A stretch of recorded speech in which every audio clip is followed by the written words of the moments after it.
Lucas capítulo 15, verso 11. Lucas 15, verso 11, a Bíblia diz assim: Jesus continuou: um homem tinha 2 filhos. O mais novo disse ao seu pai: pai, quero a minha parte da herança. Assim ele repartiu a sua propriedade entre eles.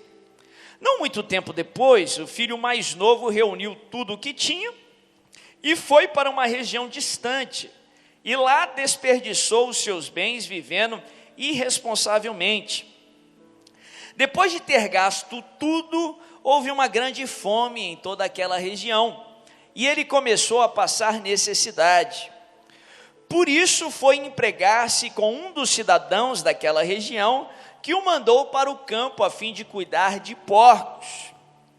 Ele desejava encher o estômago com as vagens de alfarrobeira, que os porcos comiam, mas ninguém lhe dava nada. Caindo em si, repete comigo, caindo em si, mais uma vez, caindo em si, agora continua. Ele disse: quantos empregados de meu pai têm comida de sobra, e eu aqui morrendo de fome? Eu me porei a caminho e voltarei para meu pai, e lhe direi: pai, pequei contra o céu e contra ti, não sou digno de ser chamado teu filho, trata-me como um dos teus empregados, ou como em algumas traduções, como um dos seus escravos. A seguir levantou-se e foi para o seu pai. Estando ainda longe, seu pai o viu, e cheio de compaixão, correu para o seu filho, e o abraçou e beijou. O filho lhe disse: pai, pequei contra o céu e contra ti, não sou mais digno de ser chamado teu filho. Mas o pai disse aos seus servos: depressa, tragam a melhor roupa e vistam nele, coloquem um anel em seu dedo e calçados em seus pés, tragam um novilho gordo e matem-no, vamos fazer uma festa e alegrar-nos, pois esse meu filho estava morto e voltou à vida, estava perdido e foi achado, e começaram a festejar o seu regresso. Enquanto isso, o filho mais velho estava no campo. Quando se aproximou da casa, ouviu a música e a dança. Então chamou um dos seus servos e perguntou-lhe o que estava acontecendo. Esse lhe respondeu: seu irmão voltou e seu pai matou um novilho gordo, porque o recebeu de volta são e salvo. O filho mais velho encheu-se de ira e não quis entrar. Então seu pai saiu e insistiu com ele, mas ele respondeu ao seu pai: olha, todos esses anos tenho trabalhado como um escravo ao teu serviço, e nunca desobedeci às suas ordens, mas tu nunca me deste nem um cabrito para eu festejar com os meus amigos. Mas quando volta para casa, esse teu filho, que esbanjou os teus bens com as prostitutas, matas o novilho gordo para ele. Disse o pai: meu filho, você sempre está comigo, tudo o que eu tenho é seu, mas nós tínhamos que celebrar a volta deste seu irmão e alegrar-nos, pois ele estava morto e voltou à vida, estava perdido e foi achado. Olha que texto tremendo. Por várias vezes na palavra de Deus, nós temos Deus sendo representado como um rei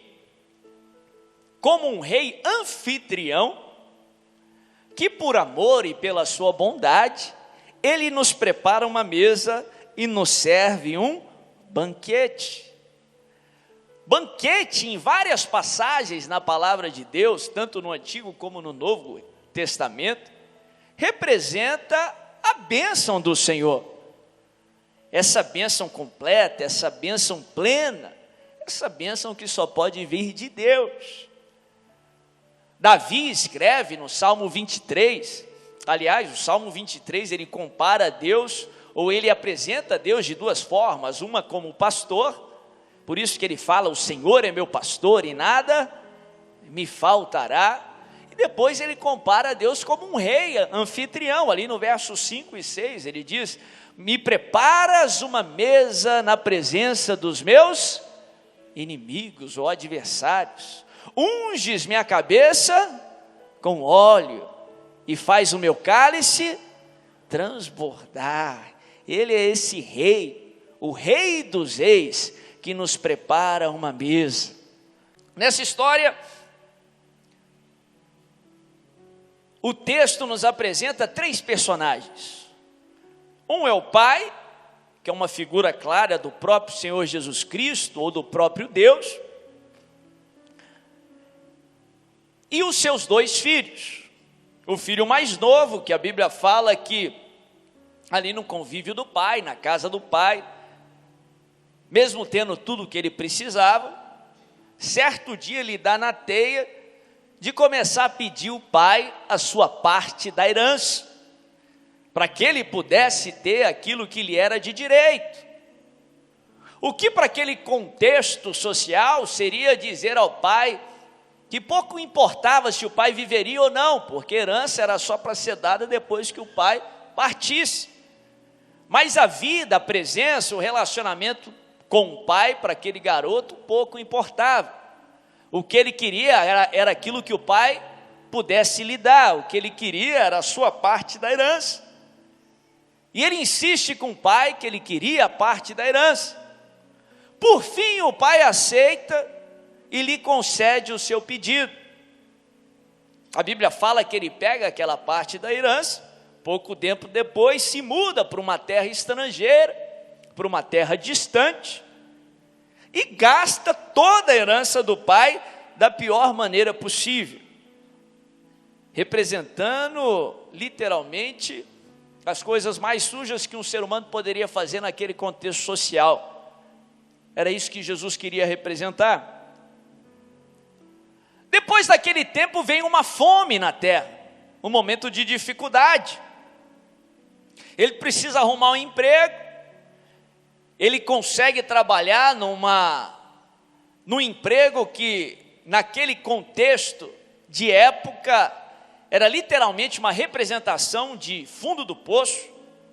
Para um judeu daquela época, trabalhar cuidando de porco era algo extremamente vergonhoso, era algo que só eles faziam se não tivesse opção mesmo. E a situação dele é tão severa, tão humilhante, tão difícil, que ele começa a desejar comer a comida que os porcos estavam comendo. Um estado de humilhação, um estado de miséria, literalmente o fundo do poço. Depois que ele gasta tudo, depois que ele faz as escolhas erradas, depois que ele começa a experimentar os frutos daquelas decisões erradas, a Bíblia fala que ele cai em si. Aí ele muda a maneira que ele pensa, aí ele diz: lá na casa do meu pai, até os escravos, até os empregados vivem melhor do que eu estou vivendo aqui. Quando ele cai em si, começa o seu processo de transformação, porque todo milagre começa primeiro aqui na mente. Por isso que a Bíblia nos ensina que precisamos transformar a nossa mente para que aí experimentemos qual seja a boa, perfeita e agradável vontade de Deus. Quando ele cai em si, começa o seu processo de restauração. Aí ele faz um plano: eu vou voltar para a casa do meu pai. Ele prepara um discurso decorado e diz: eu vou chegar lá e vou falar: Senhor, meu pai, eu pequei contra ti, pequei contra Deus, não sou digno de ser chamado seu filho, me aceita ao menos como escravo. E a Bíblia fala que ele decide ir de volta para a casa do pai. Interessante esse detalhe do texto, que quando ele se aproxima, quando ele vai para a casa do pai, ao contrário do que ele pensava, ao contrário do que ele estava esperando, a Bíblia fala que o pai o vê de longe. A impressão que eu tenho no texto é que o pai estava à procura dele, o pai estava de olho se ele iria voltar ou não, ou quando ele ia voltar. Não só o pai o vê de longe, como a Bíblia dá esse detalhe muito bonito. A Bíblia fala que o pai vai ao encontro dele. O pai corre em direção desse filho mais novo que tinha se perdido. E quando chega, ele abraça, ele beija, E o filho começa a falar aquele discurso decorado: pai, pequei contra ti, pequei contra o Senhor, me aceita como escravo. Tem uma tradução que fala que o pai interrompe o discurso dele e chama os servos dele e diz: traz uma roupa muito bonita e veste nele, prepara um anel e coloca no seu dedo, pega uma sandália nova e coloca nos seus pés. Tudo isso tem uma representação. Roupa fala de honra, anel fala de autoridade, sandálias fala de liberdade, porque os escravos naquela época andavam descalços. O pai não só perdoa ele, como traz honra, restaura a autoridade, e o pai traz a liberdade de filho na sua casa. E fala: manda matar aí um cordeiro, vamos preparar um churrasco, vamos fazer um banquete, vamos fazer uma festa, porque esse meu filho estava morto e reviveu. Ele estava perdido e foi achado. Nesse meio tempo a Bíblia fala que o filho mais velho chega em casa, o que tinha ficado na casa do pai, o que tinha feito as coisas da maneira certa. E ele vê todo aquele alvoroço, ele fica com uma interrogação na cabeça, afinal de contas não tinha nada esperando que uma festa fosse acontecer. E ele pergunta para um dos seus servos: o que está acontecendo ali? E o servo conta: olha, o seu irmão estava perdido, e ele foi achado, e o seu pai fez uma grande festa. Ao invés do filho mais velho se alegrar, ao invés do filho mais velho participar da festa, do banquete que era dele também, ele revela que apesar de estar perto do pai fisicamente, o seu coração estava longe, porque ele não conhecia o seu pai. A Bíblia fala que ele se entristece e fica indignado. É uma injustiça. Afinal de contas, o cara só deu burrada, gasta todo o dinheiro do pai, pega a herança antes da hora, e o pai ainda recebe com alegria, e o pai ainda o recebe com um banquete, e ele não entra na casa, ele rejeita entrar na casa do pai novamente. Mas a Bíblia fala que mesmo assim o pai vai ao encontro dele. É o próprio pai que vai lá nele, tratar com ele, sarar aquela ferida, restaurar aquele relacionamento. E ele abre o coração para o pai, e o pai diz: meu filho, você está aqui comigo, tudo o que eu tenho é seu. O irmão mais novo precisou gastar tudo para descobrir que o verdadeiro tesouro não era o que o pai podia dar, o verdadeiro tesouro era o próprio pai. E o filho mais velho, dentro ali da casa do pai, não sabia disso.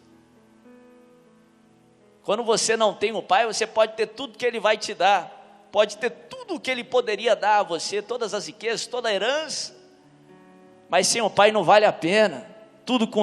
Tudo sem Deus é nada, e nada com Deus é tudo, porque Ele é tudo o que você precisa e infinitamente mais do que você pode imaginar.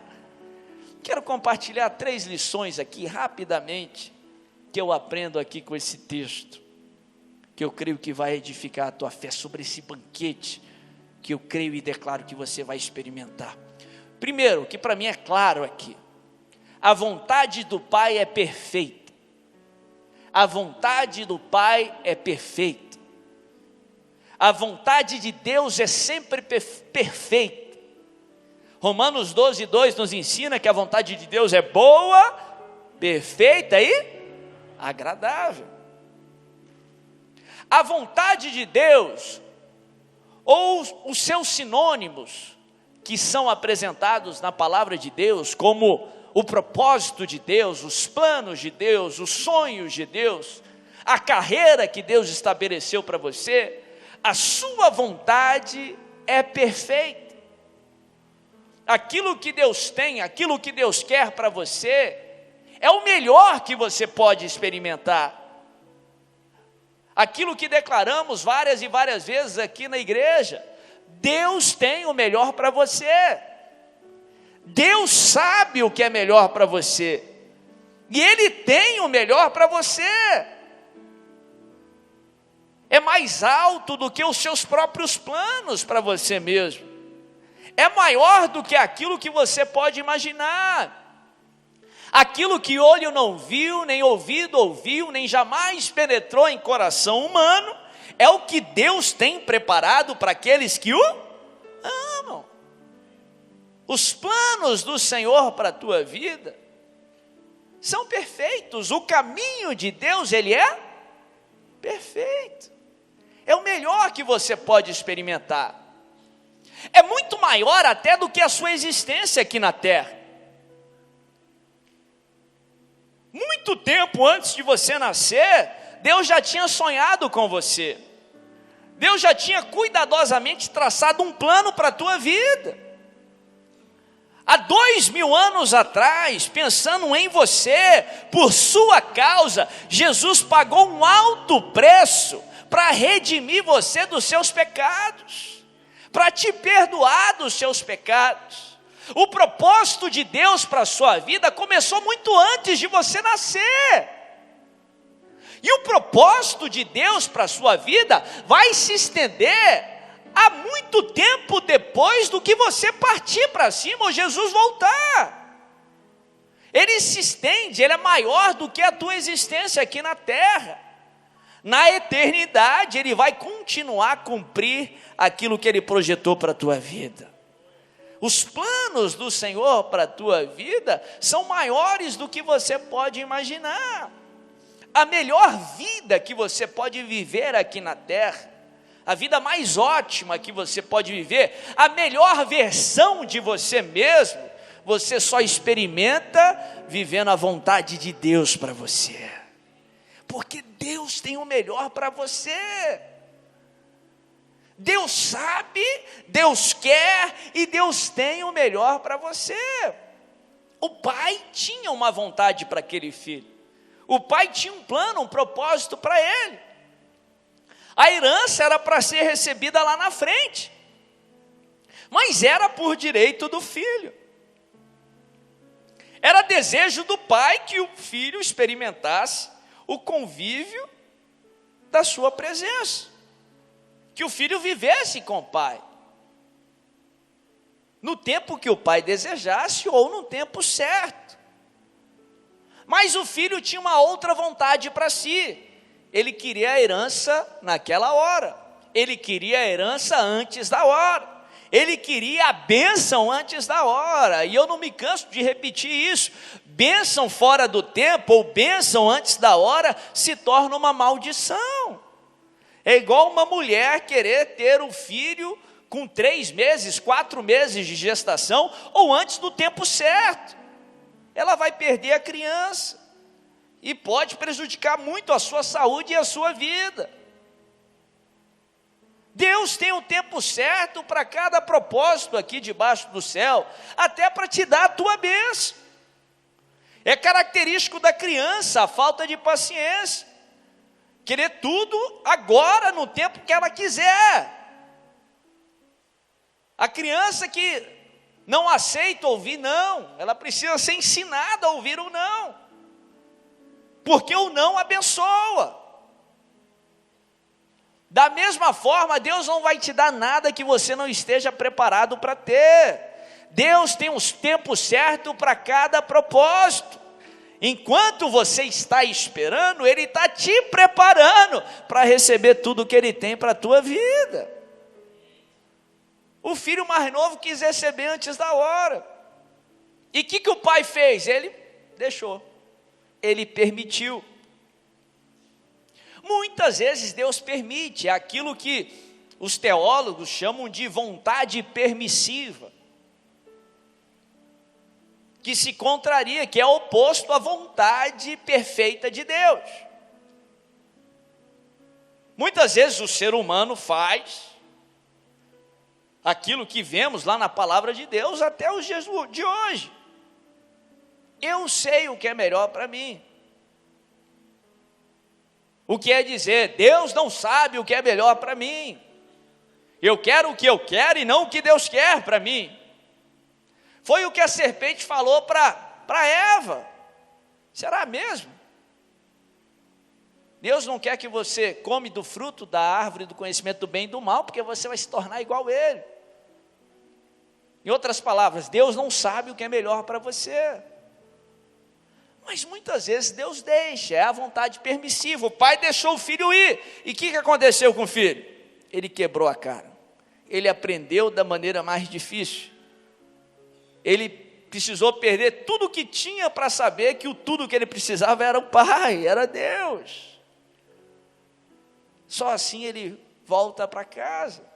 Muitas vezes Deus permite. Moral da história: não busque o que chamam de vontade permissiva de Deus. Não busque fazer a sua própria vontade, mas saiba que a vontade de Deus é o melhor para você. Busque aquilo que Deus tem para você. Agora, como saber o que Deus tem para você? Você precisa fazer aquilo que cantamos numa canção agora há pouco. Você precisa conhecer a Jesus, você precisa conhecer a Deus. Tanto o filho mais velho quanto o mais novo não conheciam o pai. Não sabiam que o pai é tão amoroso, que não importa quão distante o filho estivesse, ele sempre o receberia de volta. Ele sempre o receberia não como escravo, mas como filho. O filho não deixaria de ser filho. O filho mais velho não conhecia o pai o suficiente para saber que tudo que era do pai era dele. Fala para o seu irmão, você precisa conhecer a Jesus. Presta atenção aqui, conhecer não igual conhecer é nos dias de hoje, mas igual a palavra de Deus nos ensina. Conhecer no contexto bíblico, a palavra conhecer no original implica relacionamento, proximidade, intimidade. Você precisa se aproximar de Deus, você precisa buscar a Deus, você precisa se achegar a Deus, porque Ele vai se achegar a você, em nome de Jesus. Segunda lição: não saia da casa do pai. Não saia da casa do pai. Enquanto o filho estava na casa do pai, ele tinha mantimento, ele tinha proteção, tinha fome lá na terra distante, mas na casa do pai tinha mantimento. Não é que na casa do pai não tinha problema, mas apesar do problema, o pai estava lá, então tinha provisão, solução, milagre e agir do pai. O diabo vai fazer de tudo para te tirar da casa do pai. Porque lá fora ele pode te tocar, aqui dentro ele não pode te tocar. Não saia da casa do pai. Casa do pai representa a igreja. O diabo vai fazer de tudo para te tirar da igreja, da congregação. Hebreus nos ensina, não deixem de congregar. Por isso que falamos tanto de igreja. A igreja é fundamental para que você possa experimentar a presença do Pai na tua vida, a provisão do Pai na tua vida, o banquete que Ele tem para você. Não saia da casa do Pai, vira um igrejeiro, não saia da fonte, amém? Que você possa experimentar do banquete aqui. Terceira e última lição: o Pai sempre faz mais do que você pede. O Pai sempre faz mais do que você pede. O filho, ele cai em si, ele começa a mudar a cabeça. A Bíblia fala que é o Espírito Santo que gera o querer e o realizar, então eu creio que isso foi um sopro do Espírito Santo. E ele começa a bolar um plano, fala, eu vou voltar para a casa do pai. Ele ensaia um discurso, eu vou dizer, pai, me aceita pelo menos como escravo, eu não sou digno de ti. Quando ele decide voltar, como eu falei, o pai sai correndo ao seu encontro. O único lugar na Bíblia que nós vemos esse exemplo, essa ilustração, que o pai, Deus correu. Ele correu para redimir um filho que estava arrependido, para receber um filho que estava arrependido. E ele abraça, ele reveste de honra, autoridade, ele coloca sandálias novas no seu pé. Ao invés de recebê-lo como escravo, ele mata um animal, ele faz um banquete, coloca ele na mesa e faz muito mais do que ele esperava, muito mais do que ele estava pedindo. Ele dá um banquete que o filho não merecia. Eu costumo falar isso ou pregar sobre isso para inspirar fé, para fortalecer, animar as pessoas, porque você pode pedir com ousadia e Deus vai dar mais do que você está pedindo. Mas isso também se aplica nesse contexto, que o filho estava arrependido. O pedido dele era perdão por algo terrível que ele tinha feito. Ainda assim, quando ele pede por perdão, Deus faz muito mais do que ele estava pedindo. O Deus não só perdoa, o Pai não só perdoa, como restaura a honra, lhe dá autoridade de filho, lhe dá a liberdade de um filho e lhe dá um banquete que o pai poderia dar. Enquanto isso, o filho mais velho fica irado, bravo. Afinal de contas, o filho mais novo tinha feito bobagem.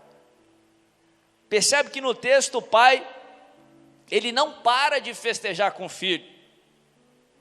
Ele não fala para o filho que não merecia parar de se alegrar na festa do banquete, que o banquete era um presente do pai, o banquete era fruto do amor do pai. É o próprio pai que vai lá tratar com o filho mais velho. O pai vai lá e muda a perspectiva do filho mais velho. Diz: filho, você está sempre comigo, tudo que eu tenho é seu. Vamos receber seu irmão, porque o banquete também é seu, porque tudo que eu tenho é seu. Quando eu prego sobre isso, ou falo sobre isso, a maioria das pessoas, elas escolhem o filho que elas se identificam. Eu sou como o filho mais velho que fiquei na casa. Eu sou como o filho mais novo que voltou e recebeu o que não mereceu. Mas para mim essa história não é sobre duas pessoas. Para mim o que Jesus está ensinando aqui é sobre duas atitudes, é sobre duas mentalidades. Duas mentalidades que todos nós, uma vez ou outra, apresentamos. Uma hora nós somos aquele filho que quer cumprir a própria vontade e não a vontade de Deus, e por isso batemos a cara, aprendemos da maneira mais difícil. Muitas vezes viramos as costas para Deus, achando que nós sabemos o que é melhor para nós mesmos. E nós precisamos do perdão do Pai. E Ele nos ama tanto que Ele sempre nos perdoa e nos dá um banquete que não merecemos. Muitas vezes somos aquele filho mais velho, que achamos que merecemos mais, e vemos outros recebendo o banquete ou sendo abençoados, que somos convictos que eles merecem menos, que é uma injustiça Deus abençoar. Mas isso é uma das definições da graça de Deus, não é? A graça de Deus é injusta. É a graça de Deus que nos leva a ter aquilo que não merecemos. E graças a Deus por isso. O que é justo é a lei. E a lei traria para nós aquilo que merecemos, a nossa condenação.